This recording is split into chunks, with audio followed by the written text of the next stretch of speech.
Grace and peace to... Oh, hang on, sorry, wrong gig. Welcome to tonight's performance.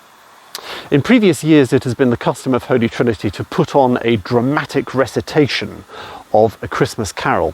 For those of you who don't know, a dramatic recitation is basically a stage performance, but where the actors can't remember their lines, so they use the script.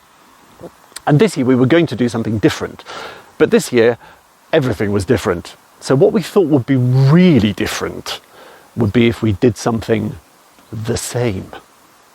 So that's what we've done this evening. Because of social distancing, all of our actors had to film themselves in their roles, and none of them could act together, which I think was probably what they were planning on doing anyway.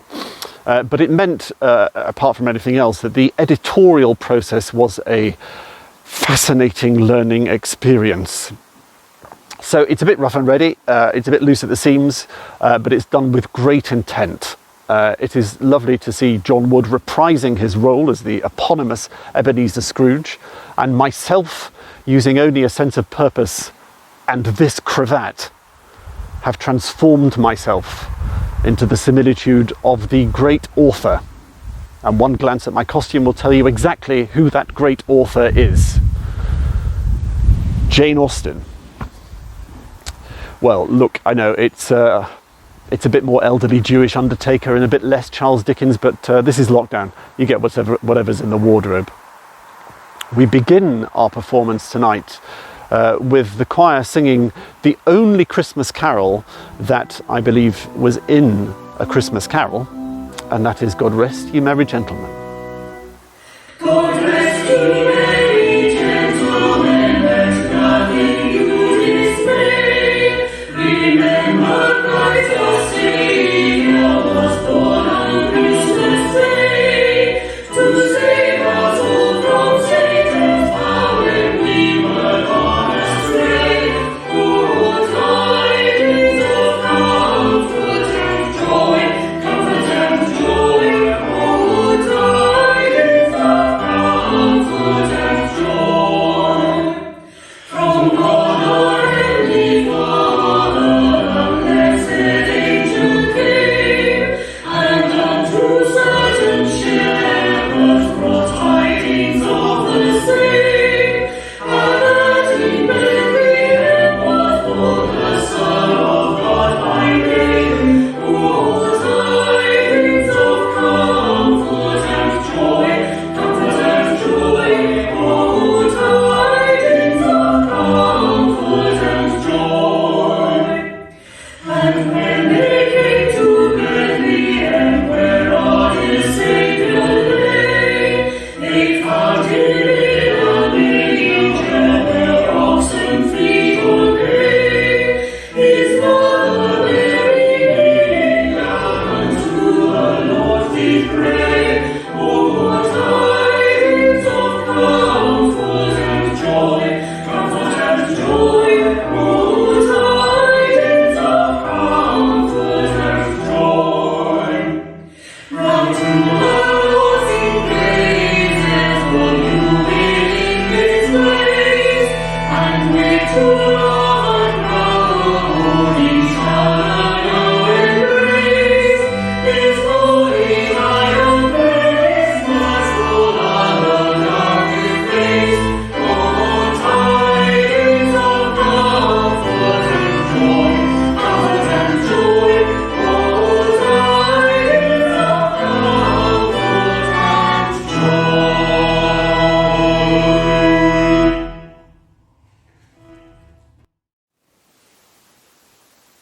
Marley was dead, to begin with. There was no doubt whatsoever about that. The record of his burial was signed by the clergyman, the clerk, the undertaker, and the sole mourner, Ebenezer Scrooge. Scrooge never painted out the sign of Scrooge and Marley above his door. Sometimes people new to the business called Scrooge Scrooge, and sometimes they called them Marley, but he answered to both names. It was all the same to him. Oh, but he was a tight-fisted hand at the grindstone, Scrooge. A scraping, retching, grasping, clutching, covetous old sinner. hard and sharp as flint from which no steel had ever struck out a generous fire. The cold within him froze his old features, nipped his pointed nose, shrivelled his cheeks, stiffened his gait, made his eyes red, his lips blue, and spoke out shrewdly in a grating line. He carried his own low temperature about with him always. He iced his path as he walked, and it didn't thaw one bit at Christmas. The door of Scrooge's counting house was open that he might keep an eye on his clerk, who was in a dismal little cell beyond. Scrooge had a very small fire, but the clerk's fire was so very much smaller that it looked like one coal. But he couldn't replenish it, because Scrooge kept the coal box in his own room. Wherefore the clerk put on his black comforter and tried to warm himself at the candle, in which effort, being a man of little imagination, he failed. Merry Christmas, Uncle Scrooge. God save you. A cheerful voice, Scrooge's nephew, who came upon him so quickly that this was the first intimation he had of his approach. Humbug. Christmas a humbug? You don't mean that. I do mean it. What reason do you have to be merry? You're poor enough.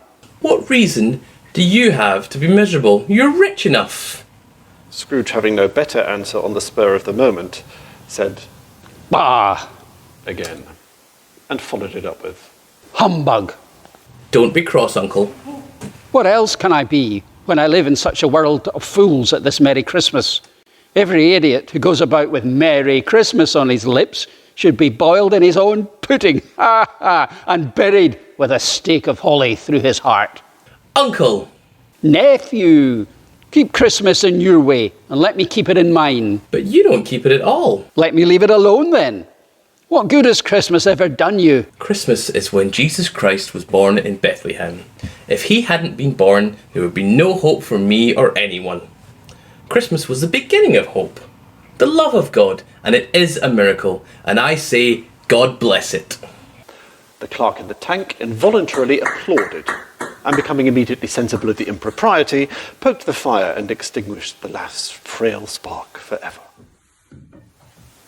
Now Bob Cratchit, in letting Scrooge's nephew out, had let two other people in. They were portly gentlemen, pleasant to behold. And they now stood with their hats off at Scrooge's office. They had books and papers in their hands and bowed to him. Have I the pleasure of addressing Mr. Scrooge or Mr. Marley? Mr. Marley has been dead 7 years today. We're collecting for the poor who suffer so greatly at this time of the year. Many of them have no comfort, no cheer at Christmas. Are there no prisons? Plenty of prisons. Are there no shelters? No, many. Oh, I was afraid from what you said that something had happened to them. We want to share the love of Christ with those in need. What may I put you down for? Nothing. Anonymous. Oh, how kind. I wish to be left alone. I support the prisons and the shelters, and those who are badly off must go to them. Many would die rather than go there. If they would rather die, they had better do it and decrease the surplus population. Now, good day. Seeing that it would be clearly useless to pursue their point, the gentlemen withdrew. Scrooge returned to his labours with an improved opinion of himself.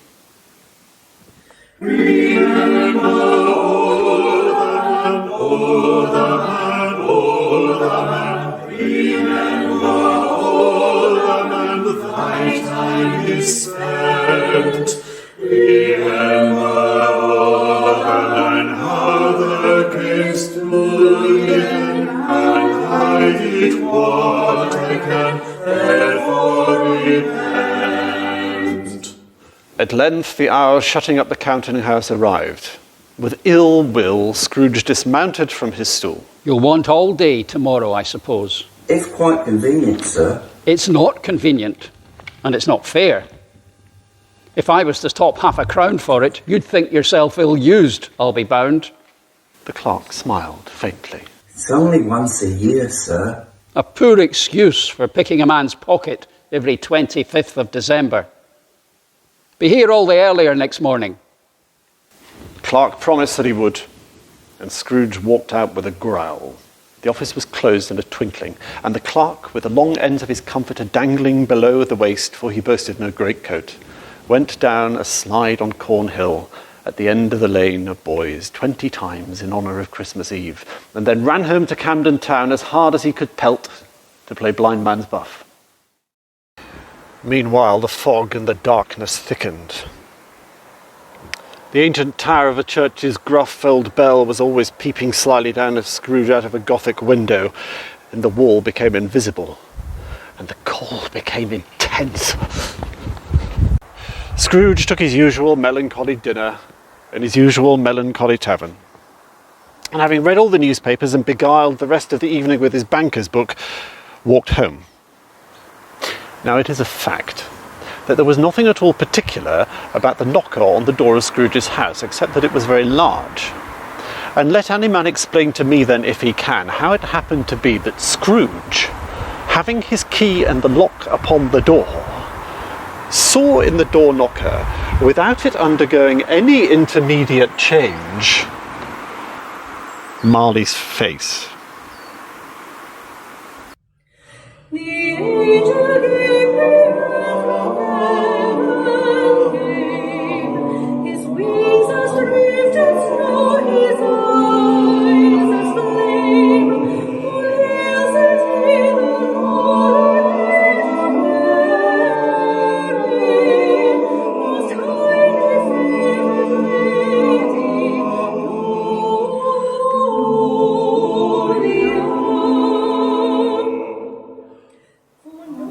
To say that he was not startled, or that he was not conscious of a sensation that he had been a stranger to from infancy, would have been untrue, but as the door knocker became a door knocker again, he put his hand on the key and walked in. He went on his melancholy way, took off his cravat, put on his nightcap, and sat before the fire. His glance happened to rest upon a bell that hung in the room for some purpose now forgotten. It was with a strange, inexplicable dread that he saw this bell begin to swing. It swung so softly at the outset that it scarcely made a sound, but soon it rang out loudly, and so did every bell in the house. This must have lasted half a minute, but it seemed like an hour, and then a clanking noise deep down below. The cellar door flew open with a booming sound, and then he heard a noise much louder on the floors below, coming up the stairs, then coming straight towards his door. Upon its coming in, the dying flames of his fire leapt up as though it cried, I know him. Marley's ghost. The same face. The same Marley. The chain he drew was long and wound about with cash boxes, keys and padlocks and heavy purses wrought in steel. How now? What do you want with me? Much. Who are you? Ask me who I was. Who were you then? You're very particular for a ghost. In life, I was your partner, Jacob Marley. Can you sit down? I can. Do it then. Do you doubt your senses? Of course. A little thing affects them. A slight disorder of the stomach makes them cheats. You may be an undigested bit of beef, a blot of mustard, a fragment of an underdone potato. There's more of gravy than of grave about you. I am here. Do you believe in me? I do. I must. But why do spirits walk the earth? And why come to me? You're fettered. Tell me why. I wear the chain I forged in life. I made it link by link and yard by yard. I girded it on of my own free will, and of my own free will I wore it. Would you know the weight and length of the strong coil you bear yourself? You have laboured on it many years. How did you forge these chains? You were always a good man of business. Business? Mankind was my business. The common welfare was my business. Charity, mercy were all my business. You have a chance, Ebenezer. Hear me. My time is nearly gone. I will. But don't be hard on me. Don't be flowery, Jacob. Pray. Tonight you will be visited by 3 spirits. Is that the chance I have? It is. I think I'd rather not. When the bell tolls 1, the first will appear. Listen to them. Farewell, Ebenezer. The spectre floated out into the dim, dark night, and Scrooge looked out of the window and saw the air was filled with phantoms, wandering hither and thither in restless haste, and moaning as they went. Every one of them wore chains like Marley's ghost. None were free. Scrooge closed the window and tried to say, "Hum," but stopped at the first syllable and fell asleep upon the instant.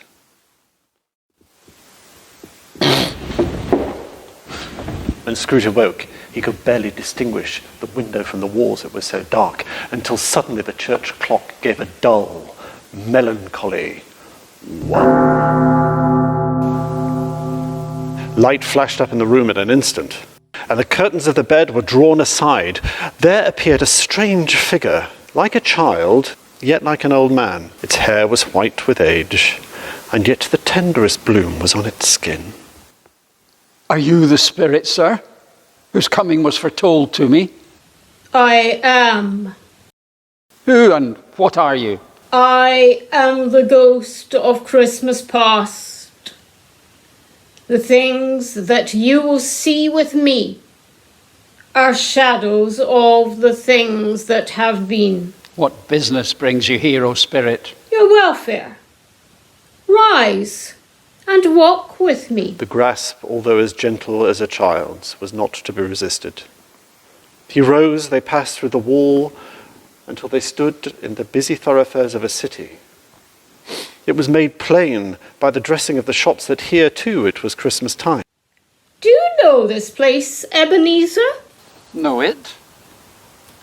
Was I apprenticed here? They went in. At the sight of an old gentleman in a Welsh wig, sitting behind such a tall desk that if it had been 2 inches taller he must have knocked his head against the ceiling, Scrooge cried in great excitement. Why, it's old Fezziwig. Bless his heart. It's Fezziwig, alive again. Old Fezziwig laid down his pen, he rubbed his hands, he adjusted his capacious waistcoat, and called out in a comfortable, oily, rich, jovial voice, Yo-ho there! Ebenezer! Dick!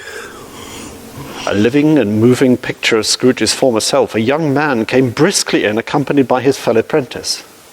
Dick Wilkins, to be sure. My old fellow apprentice. Bless me. Yes, there he is. He was very much attached to me, was Dick. Poor Dick. Dear, dear. Yo-ho, my boys, no more work tonight. Christmas Eve, Dick. Christmas, Ebenezer. Let's have the shutters up. Clear away, my lads. And let's have lots of room here. Every movable was packed off. The floor was swept and watered. Fuel was heaped upon the fire, and the warehouse was as snug and warm and dry and bright as a ballroom. In came a fiddler and made an orchestra of it. In came Mrs. Fezziwig and the 3 Miss Fezziwigs. In came the 6 young suitors whose hearts they broke. In came the baker and the maid and the butcher and the milkman, and away they went, up and down and around and round until you never knew what would become of them next. When the clock struck 11, this domestic ball broke up. Mr. and Mrs. Fezziwig took their stations on either side of the door, and shaking hands with every person, they wished them a Merry Christmas, and thus the cheerful voices died away. He felt the spirit's glance and stopped. What is the matter? Nothing particular. Something, I think. No. I should like to be able to say a word or two to my clerk just now. His former self turned down the lamps, and he gave utterance to the wish. And Scrooge and the ghost again stood side by side in the open air. My time grows short. Quick! Again, Scrooge saw himself. He was now in the prime of his life. His face had begun to wear the signs of suspicion and avarice. He was not alone, but sat by the side of a fair young girl in a black dress whose eyes were in tears. It matters little, to you very little. Another idol has displaced me. And if it can comfort you in time to come, as I would have tried to do, I have no cause to grieve. What idol has displaced you? A golden one. You fear the world too much. I have seen your nobler aspirations fall one by one until the master passion, gain, engrosses you. Have I not? What then? Even if I have grown so much wiser, what then? I'm not changed towards you. Have you ever sought release from our engagement? In words? No, never. In what then? In a changed nature, in an altered spirit, another hope, the hope of gain. If you were free today, you would not choose a dowerless girl. I release you for the love of what you were. I release you. He was about to speak once more, but instead a sullen silence endured, until with a head bowed down with sorrow, she turned from him. In vain did the hollow old man urge his younger self to respond, but these were the things that had been, and the vow dissolved. In a broken voice, Scrooge said, Spirit, remove me from this place. I told you these were shadows of the things that have been. They are what they are. I cannot bear it. Leave me. Take me back. Haunt me no longer. As he struggled with the spirit, he was conscious of being exhausted and overcome by an irresistible drowsiness, and further, of being in his own bedroom. He barely had time to reel to bed before he sank into a heavy sleep. Awaking in the middle of a prodigiously tough snore, and sitting up in bed to get his thoughts together, Scrooge had the occasion to be told that the bell was once again upon the stroke of 1. Scrooge awoke in his own bedroom, but a great light was shining from his adjoining sitting room, into which he shuffled in his slippers. The walls and the ceiling were so hung with living green that it looked like a perfect grove. Heaped upon the floor to form a kind of throne were turkey, geese, game, brawn, great joints of meat, long wreaths of sausages, mince pies, plum puddings, red-hot chestnuts, and great bowls of punch. In easy state upon this couch there sat a giant, glorious to see, who bore a glowing torch, and who raised it high to shed its light upon Scrooge. Come in, and know me better. I am the ghost of Christmas present. Look upon me. You have never seen the like of me before. Never. Tonight, if you have aught to teach me, let me profit by it. Touch my robe. Scrooge did as he was told and held it fast. The room and its contents all vanished instantly, and they stood in the city streets upon a snowy Christmas morning. Scrooge and the ghost passed on, invisible, straight to Scrooge's clerk's house. And on the threshold of the door the spirit smiled and stopped to bless Bob Cratchit. Then up rose Cratchit's wife, dressed but poorly in a twice-turned gown, but brave in ribbons. And two smaller Cratchits, the boy and the girl, came tearing in, screaming that outside the baker's they had smelt the goose and had known it for their own. We went to the baker's and he hasn't been this, and he's not like it. What has happened with your precious father then, and your brother Tiny Tim? And Martha, why was late last Christmas Day by half an hour? Oh, here's Martha now. Oh, there's such a goose, Martha. Oh, his father come in. Oh, and Tim upon his shoulder. The two young Cratchits hustled Tiny Tim and bore him off to the wash-house, that he might hear the pudding singing in the copper. And how did little Tim behave? As good as gold and better. Somehow he gets thoughtful, sitting by himself so much. He told me coming home that he hoped the people saw him in the church, because he was a cripple. And it might be pleasant for them to remember upon Christmas Day who made lame beggars walk and blind men see.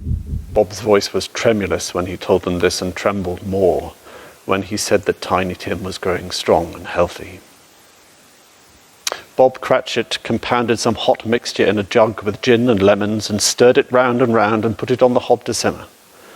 Master Peter and the two ubiquitous young Cratchits went to fetch the goose, with which they returned in a high procession.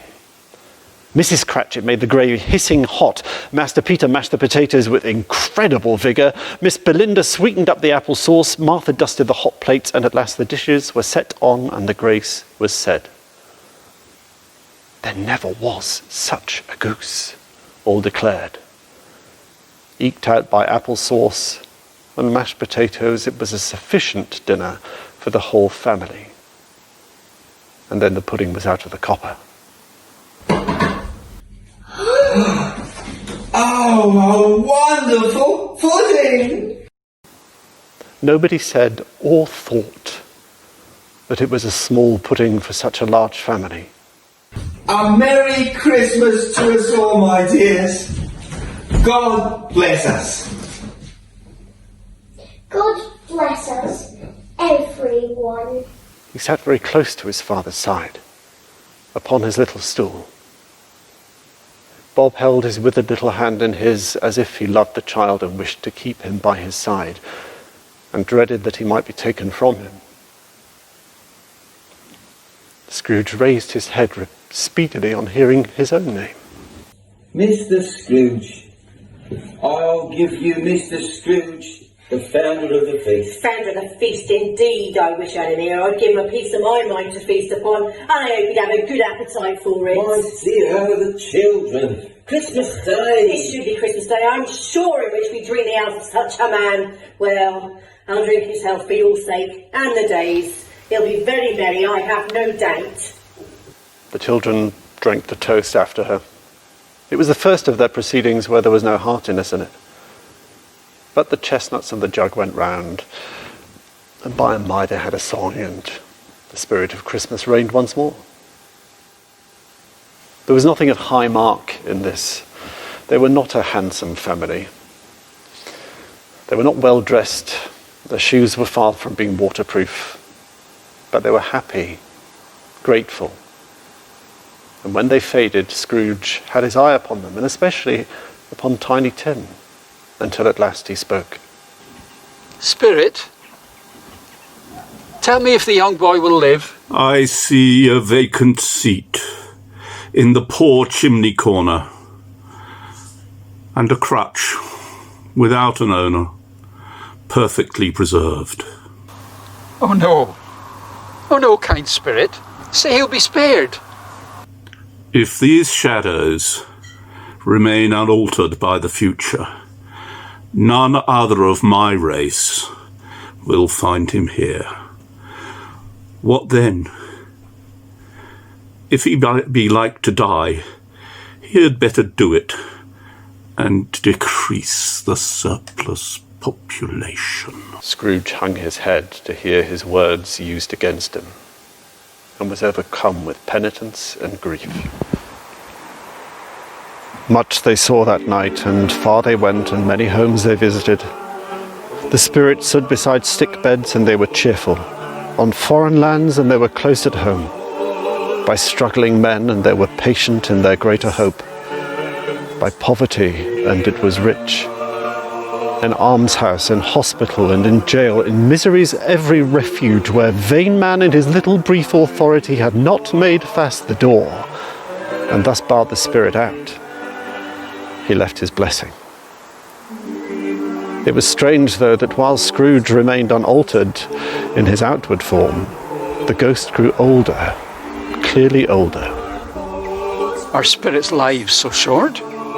I am the ghost of Christmas present, and the present is a short time to impart my blessings.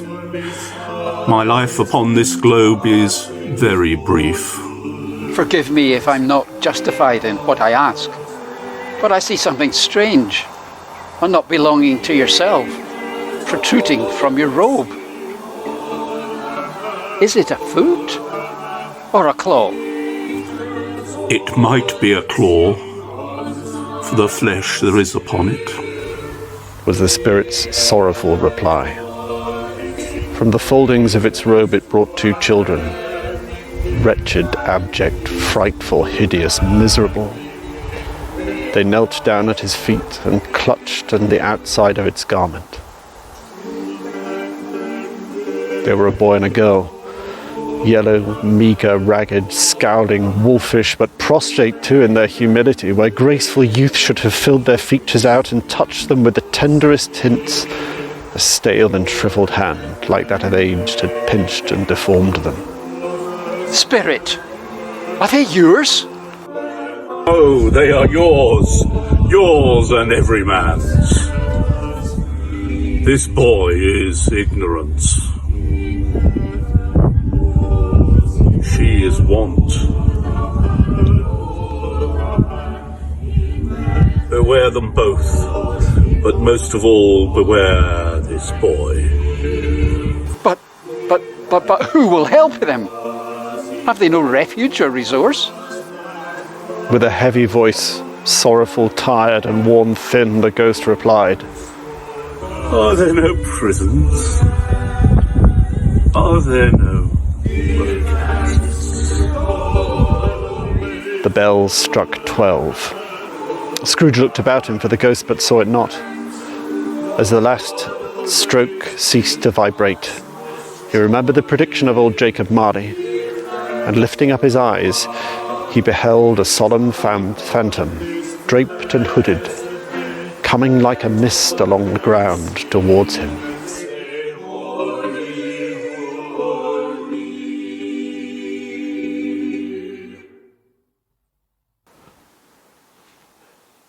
The phantom slowly, silently approached. When it came near him, Scrooge bent down upon his knee, for in the air through which the spirit moved seemed to scatter gloom and mystery. It was shrouded in a deep black garment which left nothing of it visible save one outstretched hand. I am in the presence of the ghost of Christmas yet to come, ghost of the future. I fear you more than any spectre I have seen. But as I know your purpose is to do me good, and as I hope to live to be another man from what I was, will you not speak to me? It gave him no reply. The hand was pointed straight before them. Lead on, lead on. The night is waning fast, and it's precious time to me. I know. The city seemed to spring up around them. The spirit stopped beside one little knot of businessmen. Scrooge advanced, eager to hear their talk. No, said a great fat man with a monstrous chin. I don't know much about it either way. I only know he's dead. When did he die? Last night, I believe. What did he die of? I thought he'd never die. God knows. What's he done with his money? I haven't heard. He hasn't left it to me. That's all I know. Scrooge was surprised that the spirit should attach importance to a conversation apparently so trivial. He looked about in that place for his own image, but another man stood in his corner. They went next to an obscure part of town, to a low shop where iron, old rags, bottles and bones were bought. A grey-haired rascal of great age sat smoking his pipe, just as a woman with a heavy bundle slunk into the shop. Look here, old Joe, I got a bundle for you. What odds then, Mrs. Dilber? Every person has a right to take care of themselves. He always did. It's the truest word that ever was spoke. It's a judgment on him. I wish it was a little heavier judgment.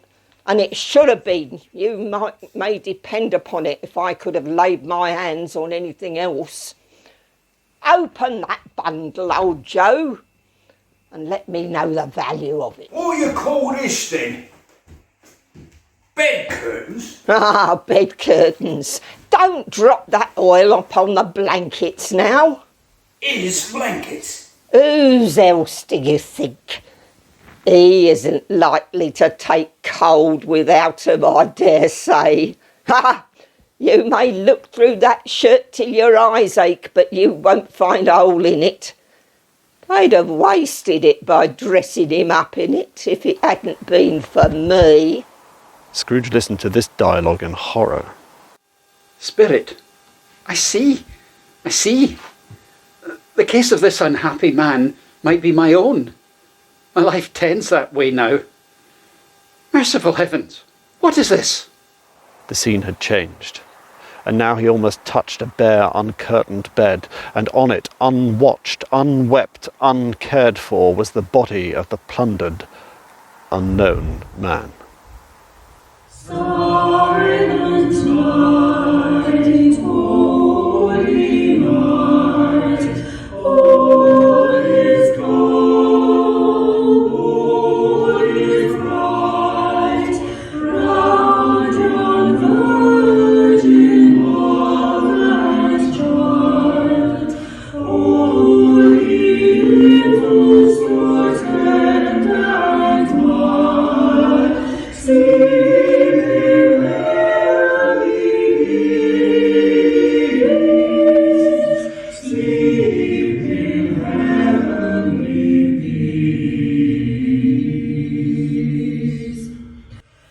Spirit, let me see some tenderness connected with the death, or this dark chamber will be forever present to me.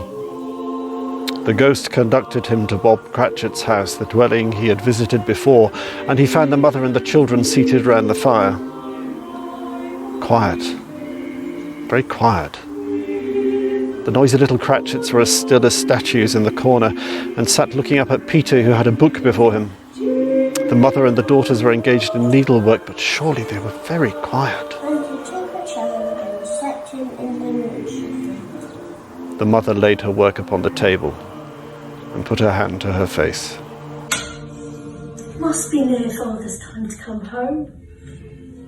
Dashed it rather. He has walked a little slower these past few evenings. Oh, I've known him walk with Tiny Tim upon his shoulder very fast indeed. And so have I, but he's very light to carry. Her father loved him, so there is no trouble. There's Father at the door! His tea was ready for him on the hob, and two young Cratchits got upon his knees and laid each child a cheek against his face, as if they said, "Don't be grieved." You went today then, Robert? Yes, my dear. Oh, I wish you could have gone. It would have done you good to see how green a place it is. But you'll see it often. I promised him it. I would walk there on a Sunday. He broke down all at once. He couldn't help it. If he could have helped it, he and his child might have been further apart, perhaps, than they were.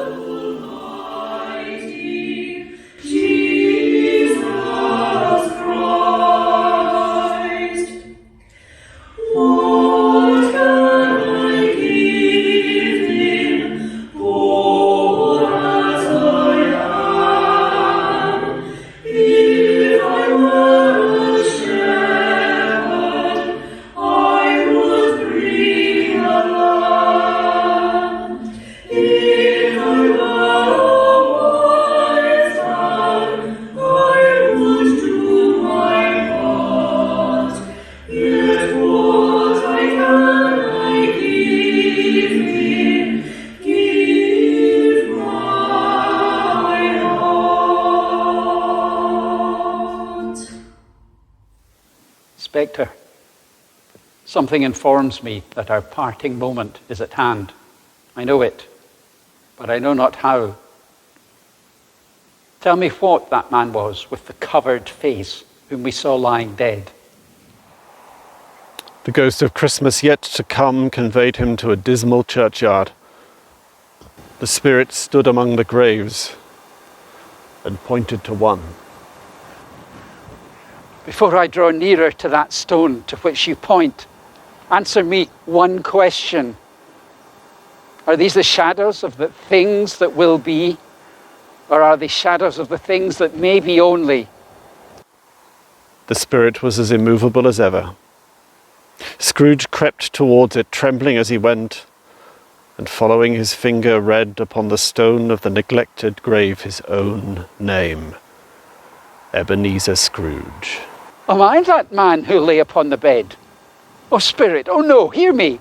I'm not the man I was. I was not the man I must have been. Why show me this if I am past all hope? For the first time, the kindly hand faltered. I will live in the past, the present, and the future. The spirits of all three shall strive within me. I will not shut out the lessons they teach. Oh, tell me I may sponge away the writing on this stone. Holding up his hands in one last prayer to have his fate reversed, the phantom hood and dress shrunk, collapsed, and dwindled down into a bedpost. A bedpost.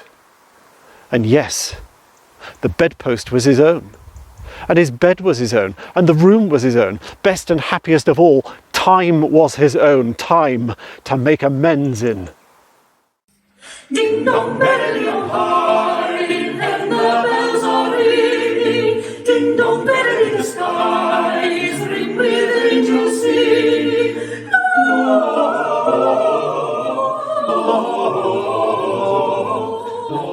Gloria, Hosanna in excelsis.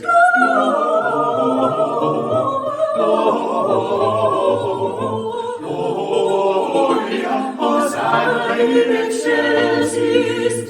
In Zion below, let steeple bells be swung, and ho, by priest and people sung.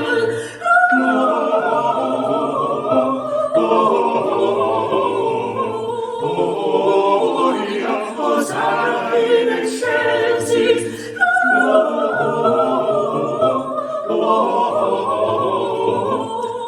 Gloria, Hosanna in excelsis.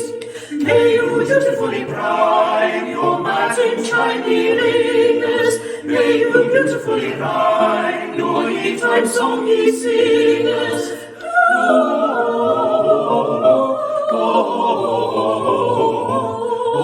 Gloria, Hosanna in excelsis.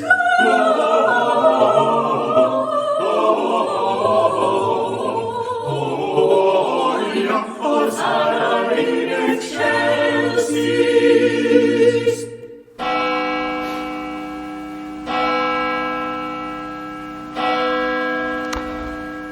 The bells rang, but not as before.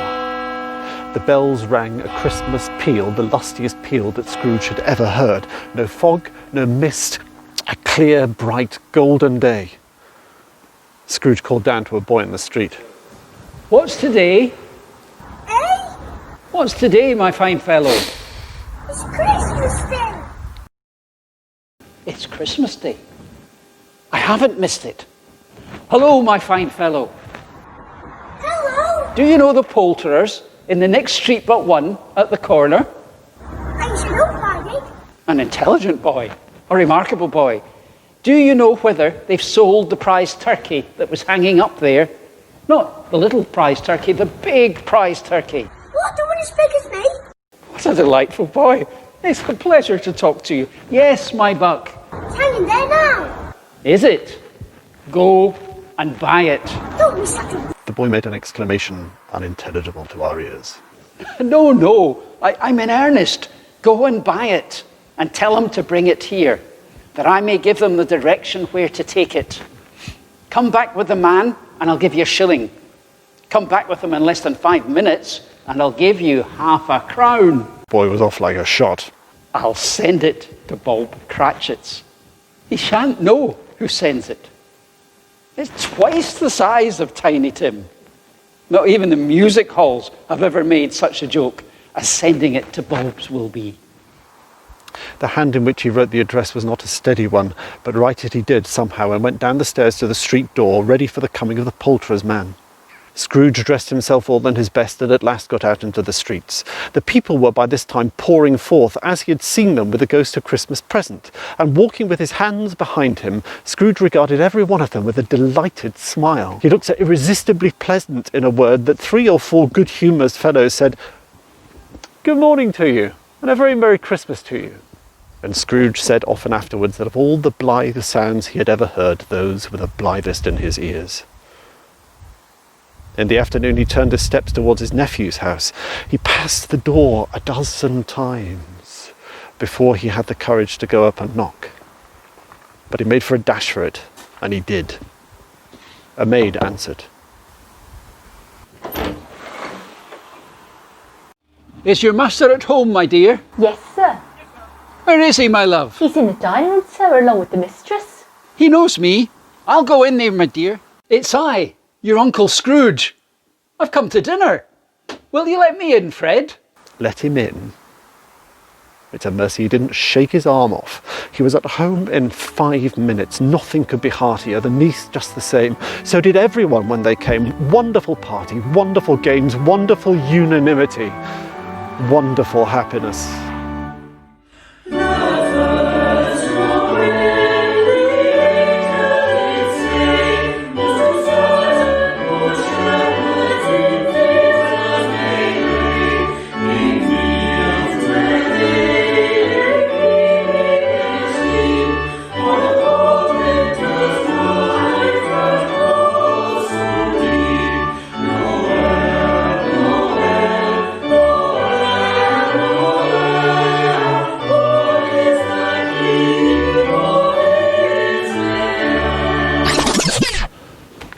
But he was in his office bright and early the next morning. Oh, he was in his office. If only he could be there first and catch Bob Cratchit coming in late. That was the thing he had his heart set upon, and he did it. The clock struck 9 and no Bob. 1:15, no Bob. Bob was a full 18 minutes and a half behind his time. Scrooge sat with his door wide open that he might see him come in. Bob's hat was off before he opened the door, and a comforter too, and he was on the stool in a jiffy, diving away with his pen as though he was trying to overtake 9 o'clock. Hello. What do you mean by coming in here at this time of day? I'm very sorry, sir. I'm behind my time. You are? Yes, I think you are. Step this way, if you please. It's only once a year, sir. It shall not be repeated. I was making rather merry yesterday, sir. Now I'll tell you what, my friend. I'm not going to stand this sort of thing any longer. And therefore, I'm about to double your salary. Bob trembled and got just a little nearer to the ruler. I'll treble your salary and endeavour to assist your struggling family, and we will discuss your affairs this very afternoon over a Christmas bowl of smoking bishop, Bob. Make up the fires and buy a second coal shuttle before you dot another I, Bob Cratchit. Scrooge was better than his word. He did it all and infinitely more. And to Tiny Tim, he was a second father.